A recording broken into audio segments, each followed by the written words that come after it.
Boa noite, graça e paz para quem está chegando para a nossa live aí. Sejam bem-vindos. Vamos bater um papo mais uma vez aqui. Vou esperar vocês chegarem para começarmos a conversar. Amém? Olha aí a Vanessa chegando. Parabéns, Vanessa. Fiquei sabendo hoje que foi a defesa do seu mestrado. Não pude assistir, mas sei que Patrícia assistiu, sei que foi um sucesso. Tá aí Patrícia também, Angélica, Fabi. Sejam bem-vindos. Vamos bater um papo hoje um pouco mais, como nós temos feito sempre aqui nas nossas lives, né? Cada noite da semana é para uma temática. A temática de hoje é na perspectiva apostólica. E hoje a gente quer fazer um bate-papo bem informal mesmo, com perguntas e respostas. Perguntas livres, quaisquer temas, né? Para toda pergunta haverá uma resposta. Mesmo que a resposta seja não sei. Não seja uma resposta. Sei que essa é velha, mas resolve sempre, né? Fala, Fatinha, tudo bem? Pastor Márcio, nosso mestre, sejam bem-vindos. Então a gente vai ficar bem aberto aqui, eu vou começar um papo aqui, vou introduzir um assunto dentro da perspectiva apostólica, porém depois vou deixar aberto para quaisquer perguntas que venham, tá bom? A gente interagir, bater um papo, conversar, dirimir dúvidas e buscar juntos aqui orientações. Então vai divulgando aí pelo teu WhatsApp, falando para os teus amigos, tá bom? Vai mandando mensagem aí pelo WhatsApp, pelo teu Instagram, no aviãozinho lá, convidando pessoas que queiram participar do nosso bate-papo, para que a gente possa juntos aqui encontrar boas respostas, eu espero, né? Para as nossas indagações nesse tempo de tantas crises aí causadas por essa pandemia. Vamos chegando, gente, vamos entrando, vai chamando seus amigos aí, faz isso, adiciona rapidinho teu WhatsApp, manda o link, vai mandando o link para convidar as pessoas, para que possam entrar. E eu repito, a gente quer responder perguntas hoje. Você pode mandar as perguntas normalmente aí aqui no próprio, aqui no time mesmo, né, do timeline, acho que o nome é esse, não sei, aqui do Instagram, ou tem também aí uma parte com ponto de interrogação, que você pode clicar e mandar a tua pergunta, e a pergunta vai saltar aqui na frente da tela para a gente tentar responder, tá legal? A gente quer pensar um pouco hoje, conversar mesmo, a gente está vivendo um tempo de muitas inquietações, muitas indagações, muitas perguntas, nem todas com respostas, aliás, quase todas elas sem respostas, mas vamos tentar aqui conversar um pouco e encontrar, na medida do possível, respostas para as nossas inquietações.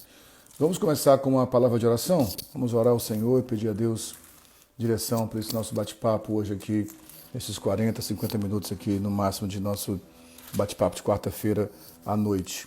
Vamos orar. Pai, eu te agradeço, Senhor, pela oportunidade que temos mais uma vez de ter um tempo de comunhão, de relacionamento com os nossos irmãos aqui através do Instagram, através dessa live, essa transmissão ao vivo. Nos ajude a termos um tempo aqui favorável, um tempo agradável, para que o teu nome seja glorificado em tudo, em nome de Jesus. Bem, meus irmãos, como nós falamos, nós estamos usando cada noite da semana, de segunda a sexta, com um pastor diferente, para pensar as perspectivas de Efésios 4:11, no que nós chamamos de 5 ministérios. E a quarta-feira estamos separando para uma perspectiva apostólica. Como entendemos que uma das bases principais do apostolado é lançar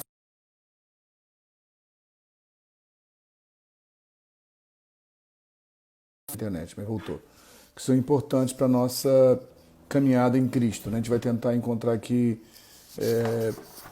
textos bíblicos que nos ajudem a entender esse momento. É um momento muito tenso e eu quero começar o nosso bate-papo citando um texto bíblico que eu cito várias vezes, que é o Evangelho do Senhor Jesus segundo São Mateus, no capítulo 24, na parte escatológica desse capítulo, quando Jesus fala do final dos tempos, e ele diz que por se multiplicar a iniquidade, o amor de muitos esfriaria. Então, em Mateus 24, Jesus fala, por se multiplicar a iniquidade, o amor de muitos esfriará. Nós já falamos algumas vezes sobre esse texto em conversas nossas, informais ou em pregações, onde trabalhamos o conceito de iniquidade, né? O texto diz que por se multiplicar a iniquidade, o amor de muitos vai acabar esfriando. Nós já falamos algumas vezes que, na verdade, no original aqui, a palavra grega usada foi a palavra anomia, que é a falta de leis, né? Mas, na verdade, quando foi feita a tradução para Vulgata, no latim, foi usada a expressão iniquitar, que quer dizer iniquidade. Iniquidade é falta de equidade, ou seja, não equidade vai se multiplicar tanto que o amor de muitos vai acabar esfriando. Entendemos dessa forma que o Cristo está dizendo é que no final dos tempos haveria uma multiplicação desse sentimento de busca pelo seu próprio direito. Nosso amigo Paulo Borges Júnior trabalha muito esse conceito de iniquidade como a busca pelo direito. E essa busca pelo direito faz com que as pessoas, querendo o seu próprio direito, ignorem o direito do outro e falta justiça. E essa falta de justiça, falta de interesse pelo direito do próximo, faz com que eu lute apenas pelo meu direito. E por isso o amor de muitos vai esfriando. E é o que estamos vendo hoje, né? Estamos estarrecidos, assim, estupefatos no meio de tanta crise, a perceber um mundo ainda muito egoísta, né? Muito tem se falado sobre o antigo normal, sobre o anormal e sobre o novo normal. Nós temos a esperança de que o novo normal surja depois desse tempo de tanta tragédia causada pela pandemia do coronavírus, mas o antigo normal está toda hora se revelando para nós. Agora estamos vendo aí disputas políticas por todos os lados, ações de corrupção, né? No meio dessa desgraça toda, dessa tragédia toda, há uma acusação, por exemplo, de pessoas que estão se locupletando com a tragédia, né? Através da compra superfaturada de respiradores, de EPIs e mesmo nos orçamentos milionários para a construção dos hospitais de campanha, no caso aqui do estado do Rio. Sem querer ainda levar a questão para uma definição, porque não somos juristas, nem juízes, nem advogados, nem promotores. Toda a história, quando surge, há vários ângulos para serem percebidos, né? Mas, ao que tudo indica, há hipótese aí clara de que tem havido corrupção. Com a participação ou não do governador, não sabemos, mas que tem havido corrupção, ou pelo menos interesses em se locupletar. Paralelo a isso, essa possibilidade de corrupção no estado do Rio e outros estados também, vemos uma disputa política cada vez mais forte, né? Cada um com seu próprio direito, brigando para se defender. Então se vê de um lado um presidente da República que pensa diferente durante muito tempo dos seus ministros de saúde e que diverge dos seus governadores, os governadores que tentam cada vez mais tentam buscar a seu próprio interesse, embora lutando pela saúde dos cidadãos, mas a gente percebe a luta por direitos políticos, tentando encontrar dividendos políticos, próprio de uma geração iníqua, né? Uma geração, como o texto fala, que é iníqua, que está pensando no seu próprio interesse, no seu próprio direito, ignorando o direito dos outros. Esse texto de Mateus 24 aponta para isso. No multiplicar da iniquidade, o amor de muitos se esfriaria. E eu percebo que esse amor é esfriado nessa hora. Há uma frase célebre de Rui Barbosa, eu não lembro agora ipsilitris a frase de Rui Barbosa, mas todos certamente já ouviram falar essa frase, que, parafraseando, ele diz mais ou menos o seguinte: de tanto prevalecer a desonestidade, um dia os homens talvez tenham vergonha de serem honestos. E temos vivido isso, um tempo de muita iniquidade, de desonestidade no meio de um caos terrível como esse, e o amor de muitos acaba esfriando. Ao mesmo tempo que o Mateus 24 Jesus fala sobre esse final dos tempos, onde a iniquidade se multiplicaria a ponto de o amor de muitos esfriar, quando o apóstolo Paulo escreve a sua carta a Timóteo, né, a sua segunda carta a Timóteo, no capítulo 3, ele fala: saiba disto, nos últimos dias sobrevirão tempos terríveis. Os homens serão egoístas, avarentos, presunçosos, arrogantes, blasfemos, desobedientes aos pais, ingratos, ímpios, sem amor pela família, irreconciliáveis, caluniadores, sem domínio próprio, cruéis, inimigos do bem, traidores, precipitados, soberbos, mais amantes dos prazeres do que amigos de Deus, tendo aparência de piedade, mas negando o seu poder, afaste-se desses também. Então, quando Jesus diz, Mateus registra no seu Evangelho, no capítulo 24, que o multiplicar da iniquidade, o multiplicar da busca pelo direito próprio, em detrimento do direito do próximo, vai fazer com que o amor se esfrie de muitos, Paulo diz também para o seu filho na fé Timóteo, para o seu sucessor, que haveria um tempo que os homens seriam muito amantes de si mesmos. E ele cita aqui vários adjetivos terríveis, né, que infelizmente identificam muitos dos homens do nosso século. Egoísmo, avareza, presunção, arrogância, blasfêmia, desobediência aos pais, ingratidão, impiedade, falta de amor pela família, sentimento de serem irreconciliáveis, calúnia, falta de domínio próprio, crueldade, inimizade do bem, traição, precipitação, soberba, amor aos prazeres mais do que amizade com Deus, e o mais cruel disso tudo, talvez, a aparência de piedade, negando o poder de fato que há na piedade. Então, o apóstolo Paulo aponta isso também, que nesses últimos tempos seriam momentos assim. Uma última citação do apóstolo Paulo está na carta aos Romanos, né? Que é uma carta muito preciosa, uma carta extremamente doutrinária, carta de Paulo aos Romanos. No capítulo 8, é um texto também muito conhecido, ele fala o seguinte, a partir do versículo 19, Romanos 8, a partir do versículo 19, Paulo diz: a natureza criada aguarda com grande expectativa que os filhos de Deus sejam revelados. Então, eu queria fazer uma junção desses três textos para começarmos a conversar e realmente abrir um espaço aqui para responder perguntas que você, porventura, queira fazer, para que possamos juntamente encontrar respostas aqui. Repito, essas perguntas podem ser colocadas aí no texto mesmo, no corpo aí do vídeo, mas seria interessante se eu usasse esses pontos de interrogação que é embaixo, clicasse sobre eles e enviasse aí a sua pergunta. Os três textos fazem um paralelo para entendermos o tempo que vivemos.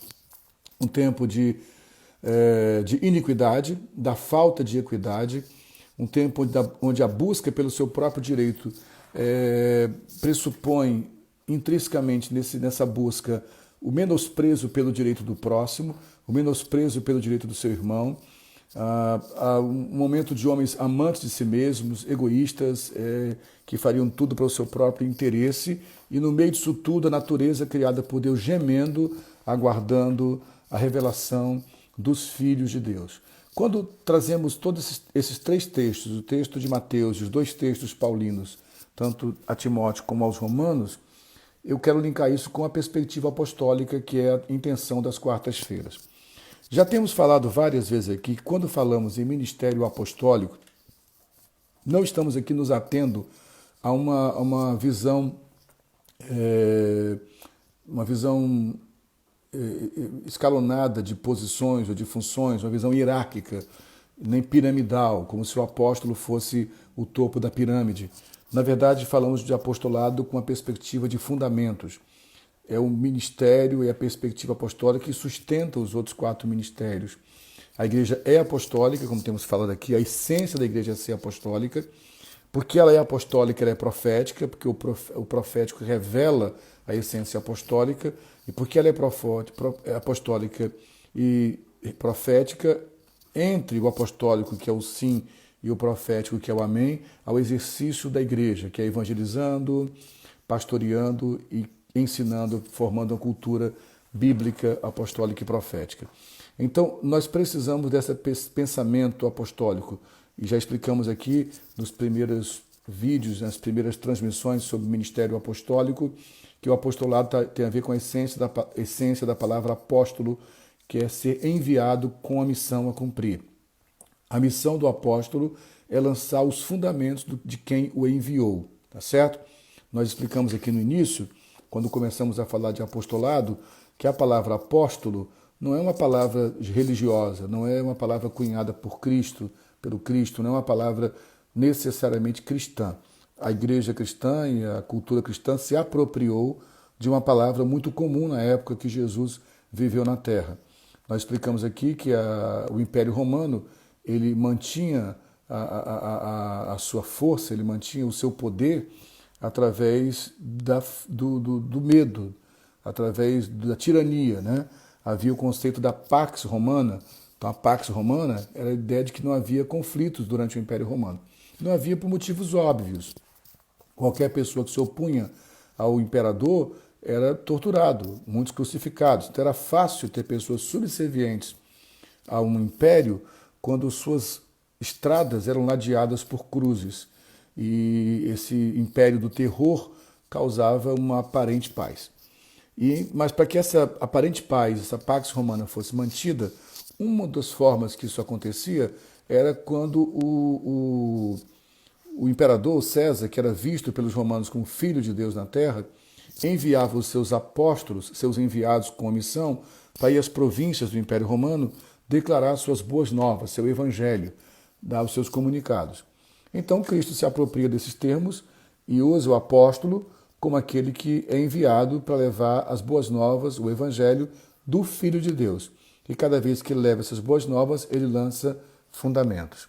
Então, se nós queremos pensar numa questão apostólica hoje, muito mais do que hierarquia, muito mais do que posicionamento, é pensar como que eu, Silfarne, como que você que está assistindo essa live, que vai assistir essa transmissão depois pelo YouTube, como a tua vida está a serviço ou não do rei, para lançar os fundamentos do reino no meio do caos em que vivemos.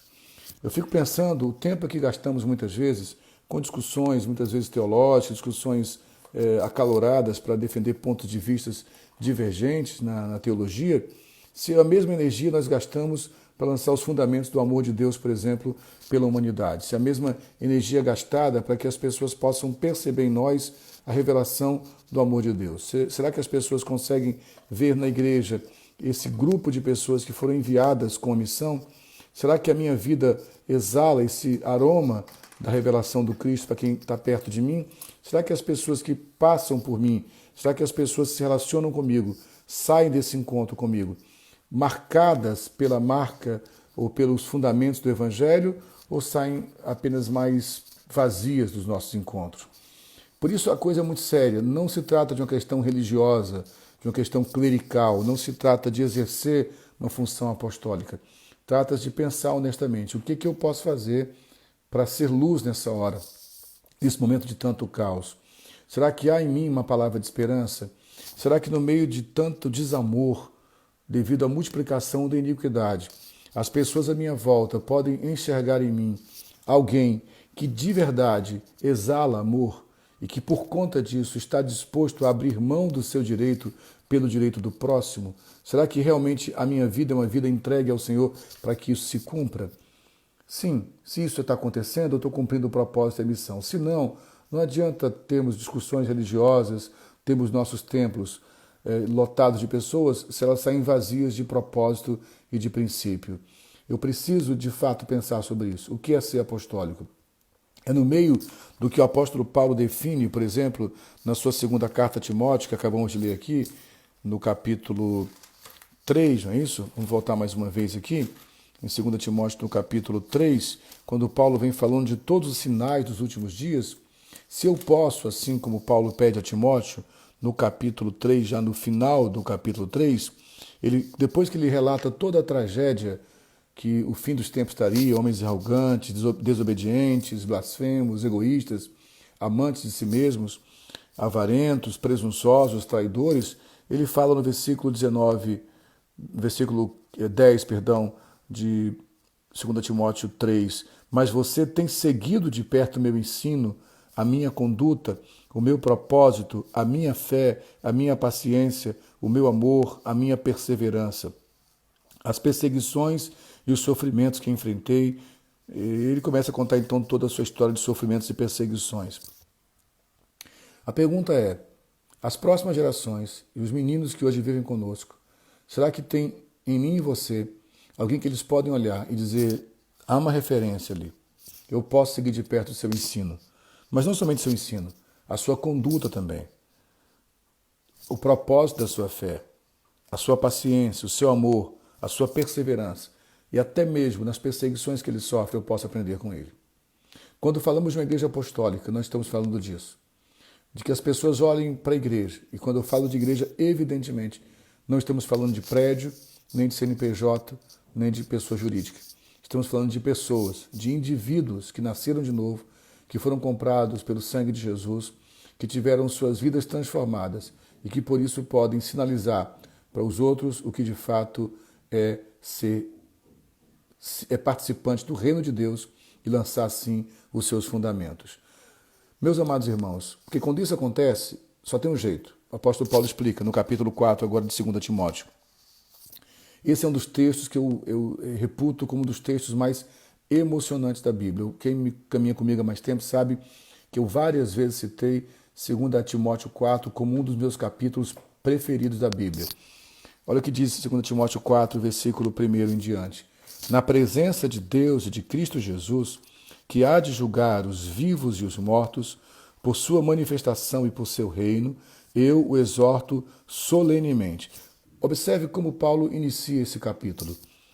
Na presença de Deus e de Cristo Jesus, que há de julgar os vivos e os mortos, por seu reino, eu exorto solenemente. Em outra versão, nas versões mais clássicas, Almeida Revista e Atualizada, Almeida Revista e Corrigida, o King James, aqui eu estou lendo na NVI, Nova Versão Internacional, nas versões mais antigas está conjuro-te diante de Deus e de Cristo Jesus. Então Paulo convida Timóteo a um juramento. Ele não convida qualquer pessoa.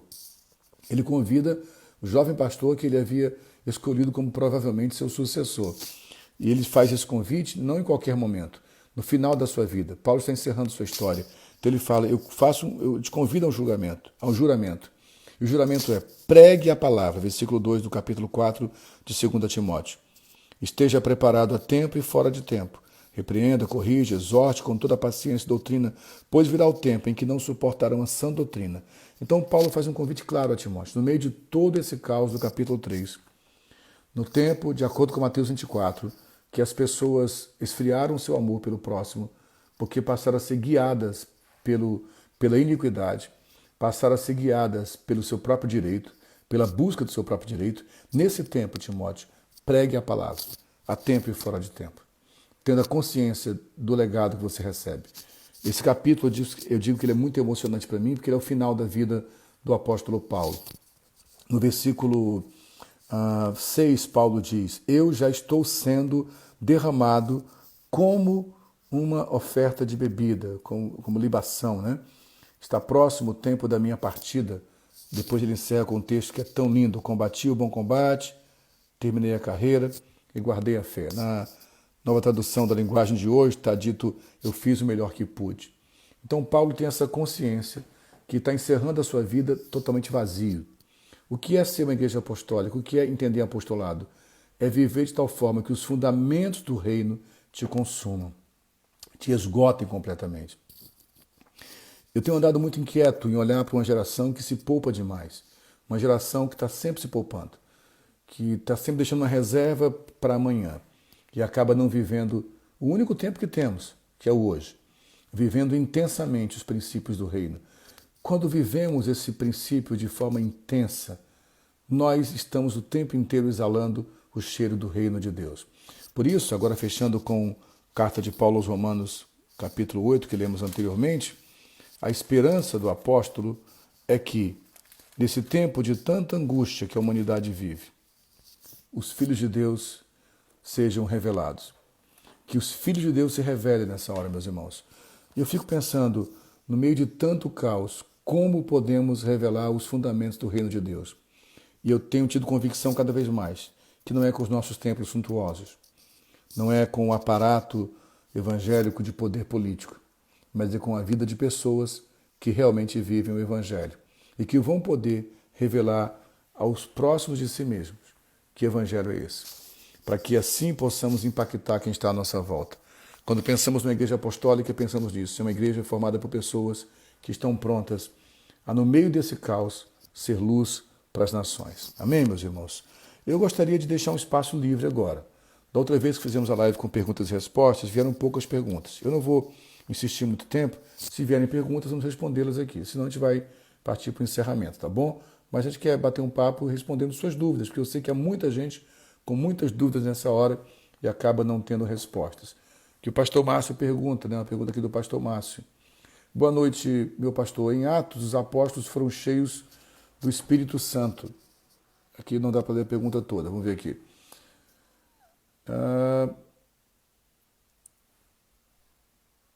Quando saíam para fora. Ok. Boa noite, meu pastor. Em Atos dos Apóstolos foram cheios do Espírito Santo, é quando saíam para fora. Depois ele continua. Quando saíam para fora, milagres aconteciam na sociedade, porque isso não acontece hoje. Então o pastor Márcio pergunta o seguinte: nos tempos dos apóstolos, eles foram enviados, né? Havia uma promessa dada pelo próprio Cristo, que eles ficariam em Jerusalém até que o Espírito Santo descesse sobre eles e depois seriam testemunhas tanto em Jerusalém como em toda a Judéia e Samaria até os confins da terra. É interessante pensar que aquele grupo de homens e mulheres, cerca de 120 pessoas, parecia ter um grupo que não ia dar certo, né? Porque na verdade Jesus ele vai embora, volta aos céus. O apóstolo Paulo diz que na ascensão de Jesus havia cerca de 500 irmãos assistindo à sua ascensão. Passam-se talvez 10 dias depois disso e chega o dia de Pentecostes. E no dia de Pentecostes tem 120 irmãos apenas reunidos naquele lugar, em oração. Estavam até sentados, na verdade, não houve nenhuma liturgia especial.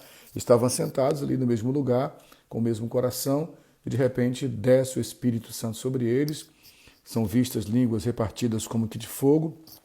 Todos são cheios do Espírito Santo, começam a falar em outras línguas e começam a pregar. E realmente seguem-se a isso os sinais. A pergunta muito séria do pastor Márcio, que é uma pergunta que muitos de nós fazemos, por que isso não acontece tanto mais hoje em dia? Eu penso, Márcio, meu querido Márcio, e quem está assistindo esse vídeo, que não há uma única resposta para isso. Eu acho que há muitas respostas e muitas questões a serem pensadas, mas é uma pergunta que precisa ser feita. Eu queria me arriscar a colocar a minha perspectiva sobre isso. Primeiro, eu penso que tem tido menos manifestações do Espírito Santo, talvez primeiro porque nós passamos a depender menos dele. Nós começamos a acreditar que a nossa capacidade, nossa teologia bem elaborada, nossa força política, nossa influência na sociedade bastava. E passamos a não depender mais tanto do Espírito Santo.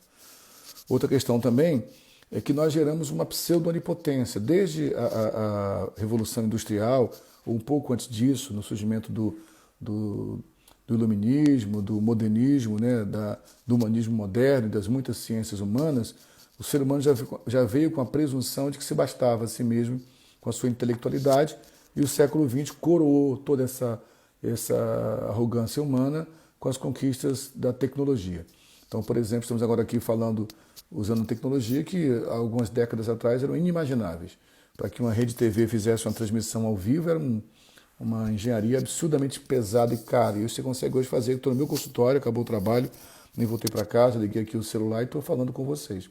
Então, assim, essa sensação de onipotência, eu acho que gerou em nós menos fé no sobrenatural. O pastor Caio Fábio conta uma história, umas pregações antigas dele, acho que já contei isso aqui algumas vezes, que ele dizia o seguinte: no passado, um jovem ia viajar, por exemplo, e os pais não tinham como se comunicar com ele, e ficavam orando até que tivesse a notícia. Eu gosto de lembrar sempre da minha própria história, né? Eu vim de Fortaleza para o Rio em 77, com 10 anos de idade, 10 para 11 anos, de ônibus, né? O Itapemirim, eram 48 horas de viagem. Então você imagina, você saía de Fortaleza, levava 48 horas, não tinha como se comunicar, porque não tinha celular, telefone era só para pessoas muito ricas, e você chegava aqui 48 horas depois, ia escrever uma carta, para 1 ou 2 dias depois colocar no correio, levava às vezes uma semana para chegar no destinatário, aquela carta, e depois a pessoa responder mais uma semana para chegar. Estou falando de quase 15 dias ou 20 dias para você receber resposta da notícia que mandou. Então, nesse período todo, havia uma dependência total da oração, da busca por Deus. Enquanto não havia as ferramentas que nos ensinavam a ver a temperatura, o clima, nós dependíamos exclusivamente da oração para saber o que aconteceria com o tempo. E toda a tecnologia trouxe para nós a sensação um pouco de onipotência. Talvez tenha roubado um pouco de nós a simplicidade da fé. Eu penso que é um pouco disso também. E, finalmente, eu acho que a nossa vida muito corrida, muito secularizada, com muitas conquistas materiais, também tirou de nós o tempo para buscar o Senhor. Eu creio, evidentemente, que os milagres, né, os sinais, são fruto da ação divina, do poder dele, mas eu também creio que há uma atuação nossa, através da oração, da busca, né, da crença na fé absoluta de Deus de operar milagres. Eu acho que tanta conquista material roubou de nós um pouco essa simplicidade da fé, que nós talvez estejamos perdendo a oportunidade de voltar a crer nas coisas mais simples que o Senhor pode comunicar a nós. Mas também penso que talvez falte em nós a simplicidade dessa fé genuína dos primeiros cristãos, né? Uma pergunta aqui do Elias: qual o papel do jovem cristão na atualidade? Em que investir para nos tornar uma boa influência. Então, qual o papel do jovem cristão na atualidade e o que tem que se investir para nos tornar uma boa influência? Então, Elias, que bom ter tua pergunta de um jovem. Eu tenho pedido muito que os jovens interajam aqui, porque é muito importante ouvir perguntas de jovens. Então, eu creio que um jovem, o seu principal papel na atualidade é viver o Evangelho de forma integral. É viver de fato o Evangelho, ter uma vida cristã genuína, de santificação, de busca do Senhor. E o que eu tenho que investir para que eu possa me tornar uma pessoa, me tornar uma boa influência? Então, nossos jovens precisam entender que tem que investir primeiro uma relação verdadeira com Deus, né? Nós sempre dizemos e repetimos que Deus não criou religião, o Cristo não criou o cristianismo, né? E, na verdade, Jesus nem é evangélico. Ele está buscando pessoas que buscam a relação com Ele. Eu creio que essa relação com Deus é o principal, que envolve tempo de comunhão com Ele, de entrega da sua identidade real para Ele, de buscar uma relação íntima com Ele. Não tem como fugir da revelação desse antigo livro preto aqui, a Bíblia Sagrada, né? Eu estava até falando esses dias com o pastor Paulo Borges Júnior, todo mundo sabe quanto eu admiro, quanto ele é uma referência para mim. Ele estava falando, perguntando para ele, qual livro você está lendo? Qual livro que você está lendo? Ele falou, lendo a Bíblia. Qual autor que você leu? Li Mateus, li Isaías. Nada contra, precisamos ler bons livros, por favor. Ler teologia, há excelentes teólogos que podem nos ajudar, mas eu acho, honestamente, está faltando para a juventude conhecer Bíblia. Gastar tempo lendo a palavra de Deus, gastar tempo lendo a Bíblia, vendo o que a Bíblia diz, o que a Bíblia fala, gastar tempo pesquisando os textos bíblicos, porque a Bíblia, diferente de qualquer outro livro, ela trabalha uma revelação pessoal, né? A carta do amor de Deus por nós. Então, repetindo, não sei se estou sendo muito prolixo, Elias, mas eu creio que precisamos de uma vida real com Deus, sem fantasia, sem muita liturgia, mas de uma relação íntima e pessoal com Ele. Mas precisamos de leitura de bons livros de teologia, mas eu creio que precisamos também gastar mais tempo lendo a Bíblia. Como dizia C.S. Lewis, o cristianismo puro e simples. Nós precisamos realmente voltar a ler a palavra de Deus. Tá bom? Tem também aqui uma pergunta do Rafael, o bispão aqui, Rafael Bispo. Tu acha que a igreja vai se reinventar após esse período da pandemia? Rafa, essa expressão reinventar tem sido muito usada por muita gente, né?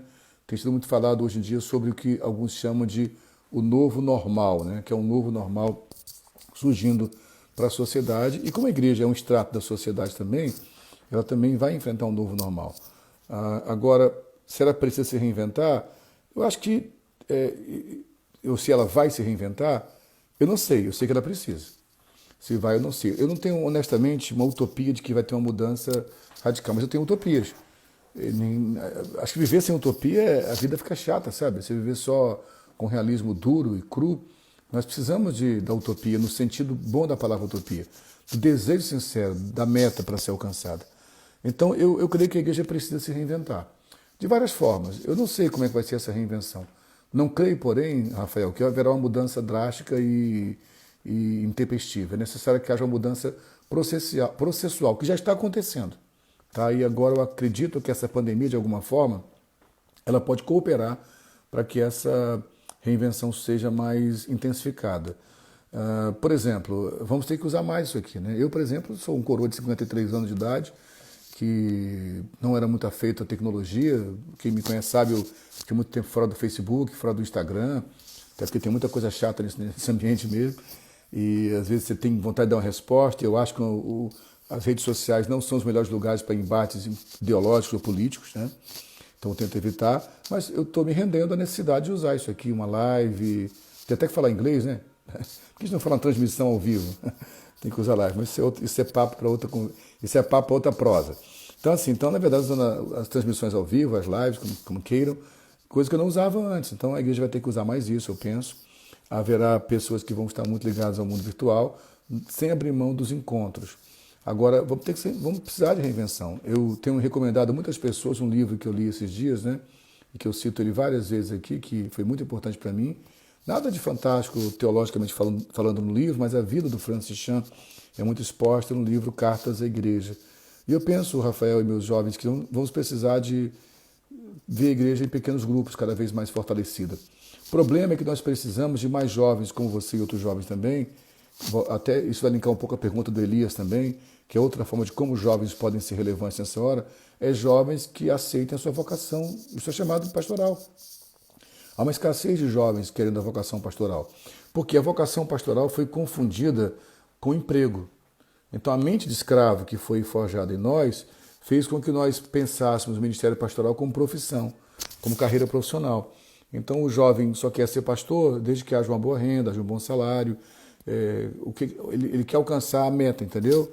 Como a gente sempre fala nos bate-papos com o Paulo Júnior também, é aquela busca de alcançar lá a igreja sede, né? Ser o cara que vai estar no topo, sentar no lugar principal da mesa.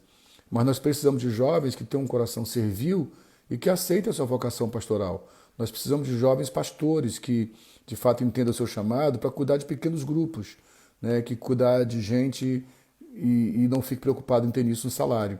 E que aceitem a sua vocação e o seu peso de responsabilidade, ter uma vida santificada a Deus, de dedicação total ao Senhor. Tá certo? Não sei se respondi, bispo.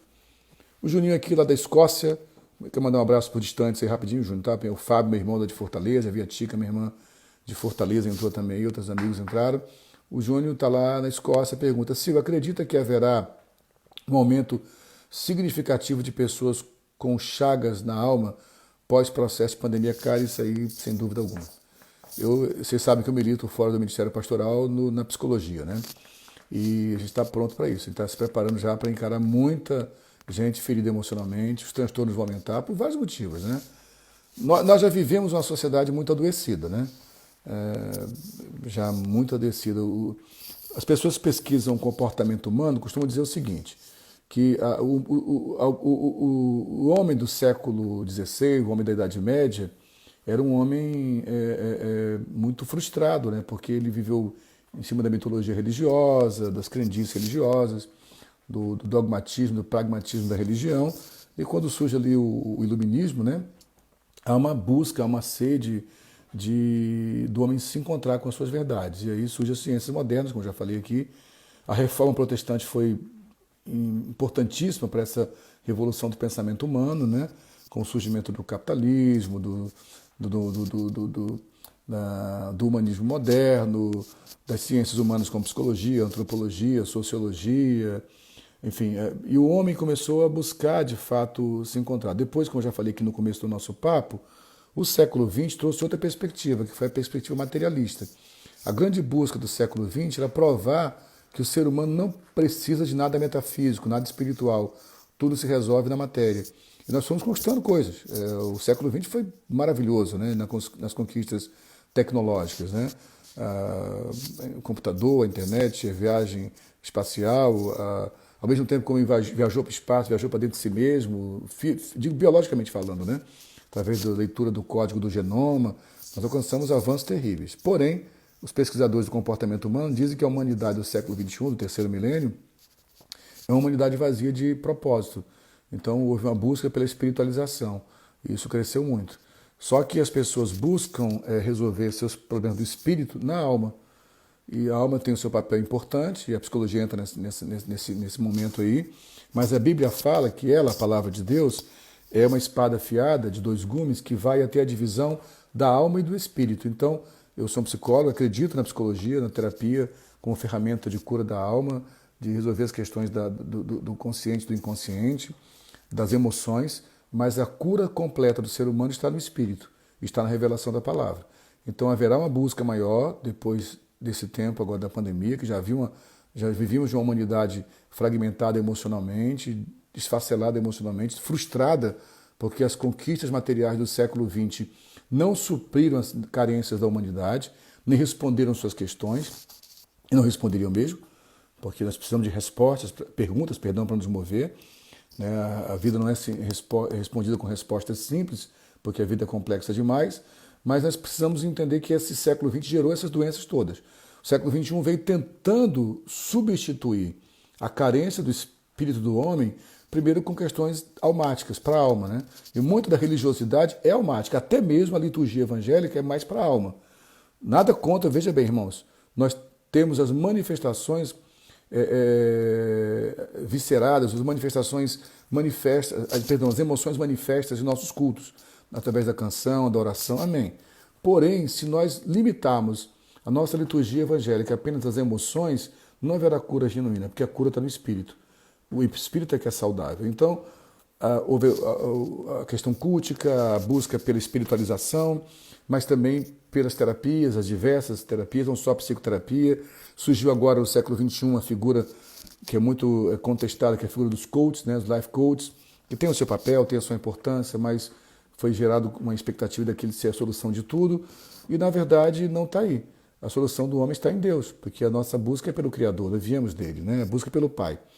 Então, já vi então essa fragmentação. E essa pandemia, eu penso, Júnior, que asseverou isso mais ainda, né? Essa falta do contato, a insegurança, o medo da morte. Quando a morte se aproxima, nós temos pensamentos mais escatológicos, né? Como eu falei no começo da pandemia, aqui mesmo no Brasil, nós achávamos que era uma coisinha pequena, e talvez durasse 15 dias só, depois passasse, até que os números viraram rostos e nomes próximos de nós. Mas também tem a questão da economia, né? Isso é outro que não dá para negar.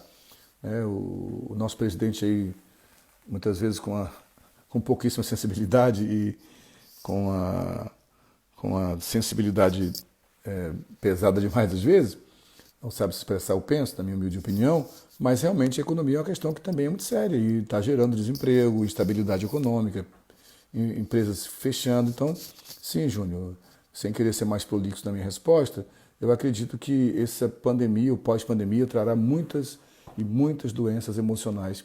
E aí, meu irmão, te falar uma coisa contigo, vai ser importante para a terapia, mas para a igreja também. A igreja tem resposta para isso, na palavra de Deus. Mas para que a igreja tenha resposta, eu volto ao papo inicial.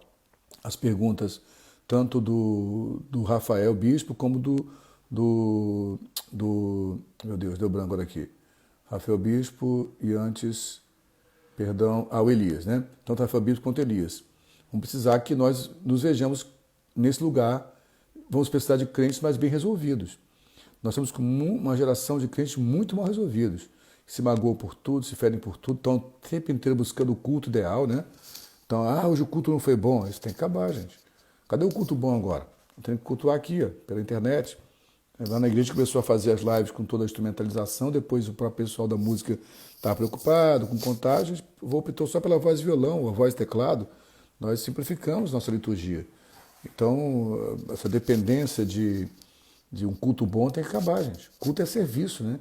Então, nós precisamos de uma geração de crentes mais bem resolvidos, porque virão até nós pessoas muito machucadas mesmo. E elas vão precisar encontrar pessoas bem resolvidas. Então esse é o momento, eu penso, já tocando na pergunta do Rafael, do Elias e a tua também, Júnior, que é o momento de nós, cristãos, nos aprofundarmos numa relação verdadeira com Deus, uma relação real com Deus, para que tenhamos saúde, para sermos mais bem resolvidos, para oferecer cura para os feridos. Amém? Tem mais uma pergunta chegando aqui, deixa eu saltar aqui qual é a pergunta.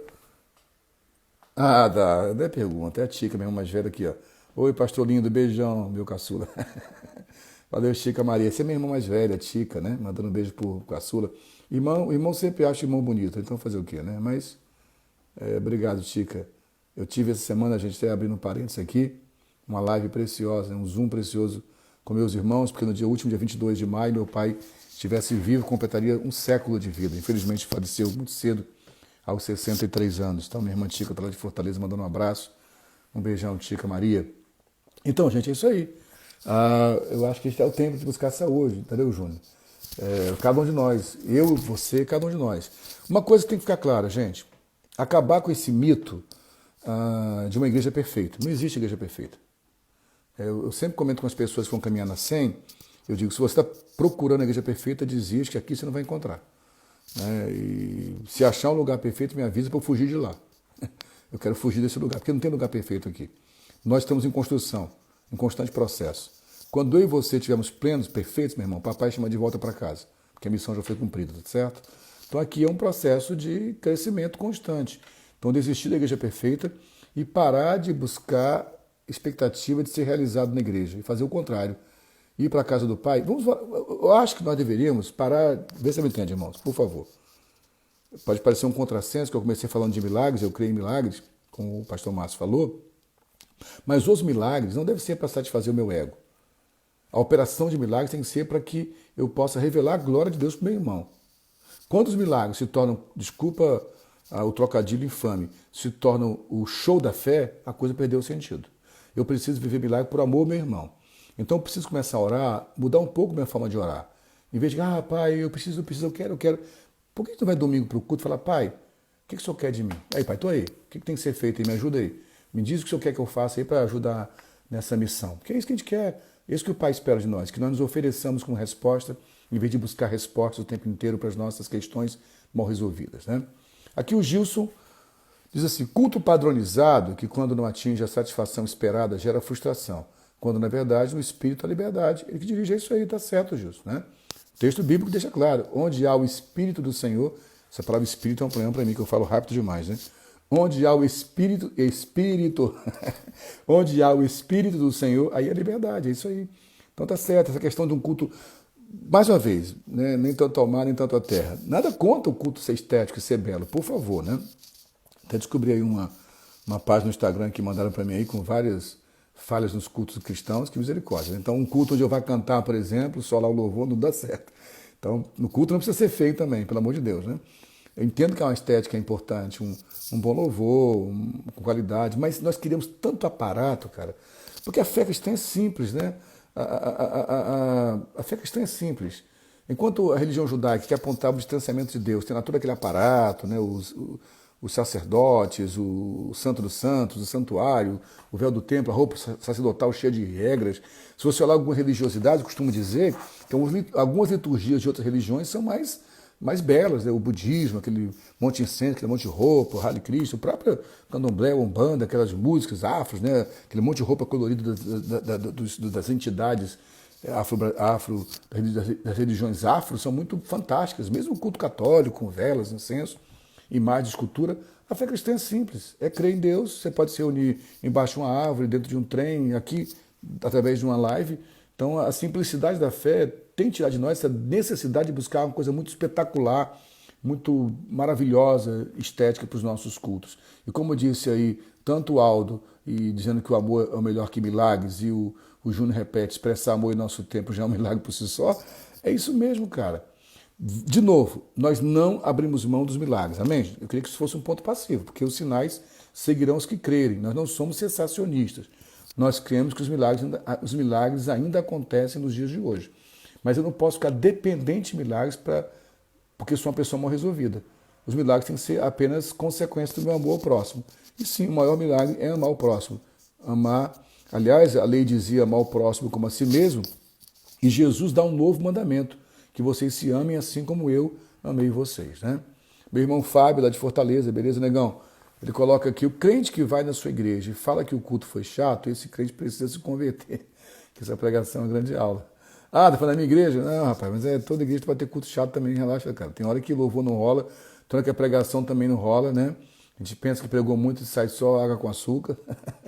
Mas o problema é que eu tenho que me acostumar mesmo com culto ruim. Se eu ficar o tempo inteiro dependendo de culto bom para ter minha fé, é que nem o Paulo Júnior sempre fala, quando tem reunião de família, e o culto é a reunião da família. Aí quando tem reunião de família, que vem de família grande, né? Era muito comum, quando tinha reunião de família,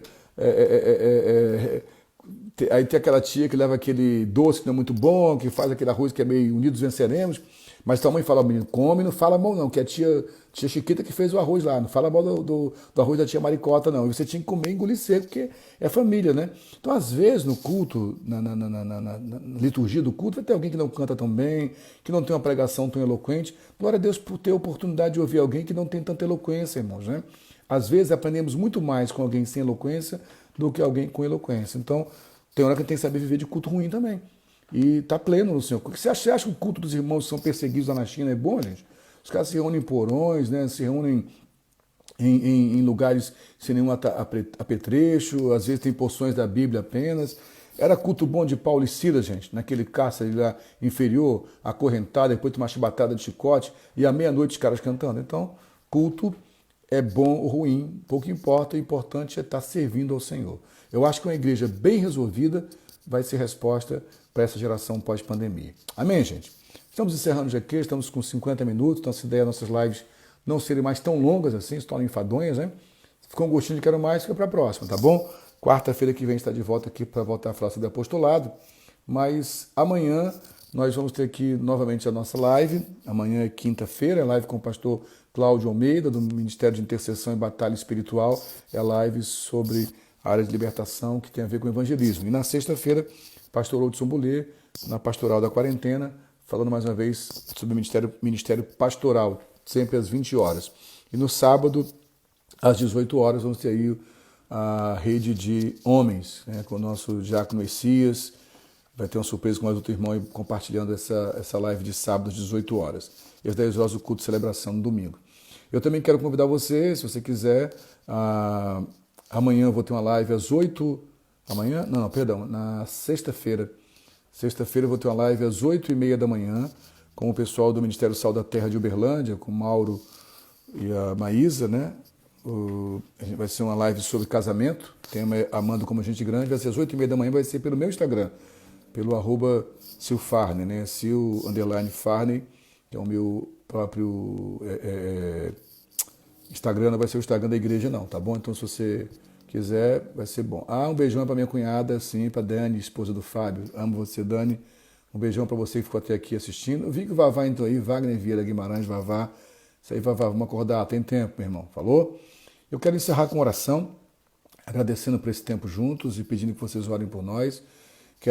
Você que é membro da SEM, eu quero mais uma vez agradecer a tua fidelidade. A igreja tem vivido um tempo de muitos milagres, irmãos, com entregas de doações.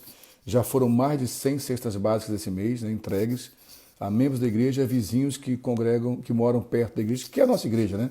Nossa igreja é toda aquela vizinhança do Vinidão, Cebinho, Grota, enfim, Rocha Sobrinho, é a nossa igreja, é a nossa paróquia. Todos aqueles que estão em volta de nós têm sido abençoados. Fizemos também um sacolão comunitário lindo, com muitos itens trazidos do SEASA, que foi entregue à comunidade, material de higiene pessoal, de limpeza, sandálias. O pessoal está trabalhando pesado aí e está sendo muito legal o trabalho feito pelos nossos irmãos. Então, quero que você continue enviando doações de alimentos para a igreja e também quero louvar pela tua fidelidade, os dízimos, as ofertas. Permaneça fiel, servindo a nossa igreja com fidelidade para que possamos cumprir o nosso propósito de ser uma igreja apostólica que sinaliza de forma profética o reino de Deus em volta de nós. Amém? Vamos orar? Pai, muito obrigado por esse tempo junto com esses irmãos queridos, pelo tempo de compartilhar da palavra. Eu quero pedir que esse tempo tenha sido realmente proveitoso. Hoje as questões básicas aqui foi Mateus 24, Romanos 8 e 2 Timóteo 3 e 4, pensando no fim dos tempos, onde haveria falta de amor, iniquidade e egoísmo, e onde ao mesmo tempo a humanidade espera a revelação dos filhos de Deus. Que nós possamos nos revelar como filhos, servindo ao próximo. Que nós possamos ser a resposta para esse tempo de uma igreja que vai precisar se reinventar para ver milagres acontecendo, mas acima de tudo ter uma vida autêntica de Cristo, para que as pessoas possam perceber a luz no meio das trevas. E assim, passando esse tempo da pós-pandemia, e em nome de Jesus irá passar, estejamos prontos para acolher os feridos. Que a igreja seja um ambiente terapêutico, onde o ferido tem espaço para ser curado e ser amado, mesmo com as suas idiosincrasias, mesmo com as suas dificuldades. Que nós sejamos uma igreja que inclui o ferido e necessitado, e onde os pecadores sentem-se tranquilos, porque são amados e acolhidos pelo amor do Pai. Assim oramos e cremos, Pai, em nome de Jesus. Amém? Um beijão a todos, muito bom estar com vocês, foi um tempo precioso. Fiquem na graça e na paz do Senhor, tá bem? Que o Senhor nos abençoe e nos guarde, que o Senhor faça resplandecer o seu rosto sobre nós e tenha misericórdia de nós, que o Senhor sobre nós levante o seu rosto e nos dê a paz. Vão com Deus. Deus abençoe a todos.